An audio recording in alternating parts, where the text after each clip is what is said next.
ప్రభాస్ చేయబోయే next movie పైనే ఉంది. ఈ క్రమంలోనే ప్రభాస్ 6 సినిమాలు 6,000 కోట్ల మార్కెట్ తో ఇండియన్ ఫిలిం ఇండస్ట్రీని షేక్ చేస్తున్నాడు. ప్రభాస్ చేతిలో ఇప్పుడు ఏకంగా 6 ప్రాజెక్టులున్నాయి. అన్ని భారీ చిత్రాలే. అన్ని సినిమాల టార్గెట్ మినిమం 1000 కోట్లు. అంటే వచ్చే 2-3 ఏళ్లలో ప్రభాస్ పేరుతో జరిగే బిజినెస్ 6,000 కోట్లకు పైగా ఉండబోతోంది.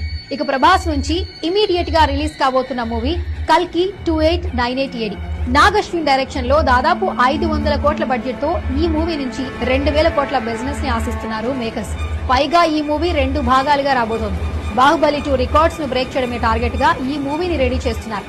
దీంతో పాటు చిన్న సినిమా చేశాడు ప్రభాస్. మారుతి దర్శకత్వంలో కమర్షియల్ ఎంటర్టైనర్ చేస్తున్నాడు. దీంతో పాటు యానిమల్ ఫేమ్ సందీప్ రెడ్డి వంగ దర్శకత్వంలో స్పిరిట్ మూవీ సెట్ చేశాడు. ఇందులో పవర్ఫుల్ పోలీస్ ఆఫీసర్ గా రెబల్ లుక్ కోసం ఇప్పటి నుంచే ఫ్యాన్స్ ఈగర్ గా వెయిట్ చేస్తున్నారు. దీంతో పాటు సలార్ 2 రానుంది.